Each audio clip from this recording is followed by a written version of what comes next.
God will allow some situations in your life, and those situations will provoke you to ask a question.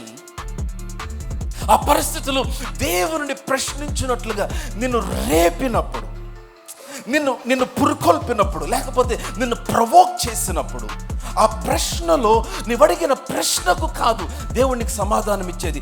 ఆ ప్రశ్న నువ్వు అడుగున్నట్లుగా దేవుడు చేయటానికి గల కారణం ఏంటంటే, ఆ ప్రశ్న వలన నీ శక్తి ఏంటో బయటపడుతుంది. ఆ ప్రశ్న వలన నీ సామర్థ్యం ఏంటో దేవుడు విడుదల చేస్తాడు. ఆ ప్రశ్న వలన దేవుడు నీ ద్వారా ఏమి చేయగలడో అది రివీల్ చేయబడుతుంది. హల్లెలూయా. ప్రతికూల పరిస్థితులు వచ్చినప్పుడు ఆ ప్రతికూల పరిస్థితులు will provoke you to question God.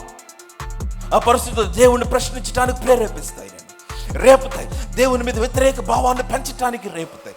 దేవుని మీద ఆ ప్రశ్న, ఎందుకు ప్రభువా, ఎందుకు ఇది అన్న ఆ సీరియస్నెస్ నీలో వచ్చినప్పుడు, ఆ ప్రశ్న నువ్వు దేవుణ్ణి అడిగినప్పుడు, ఆ ప్రశ్నకు సమాధానం ఇస్తే అక్కడితో క్లోజ్ అయిపోద్ది కాదు. దేవుని ఉద్దేశం అది కాదు. ఆ ప్రశ్నకు సమాధి ఇవ్వటం కాదు, ఆ ప్రశ్న నీ ద్వారా పరిష్కరించటం దేవుని ఉద్దేశం అయి ఉన్నది. కొన్నిసార్లు నువ్వు అడిగే ప్రశ్నలకు నీకు కావాల్సిన సమాధానం కాదు, నువ్వు అడిగే ప్రశ్నలో నీకు కావాల్సింది సన్నిధి.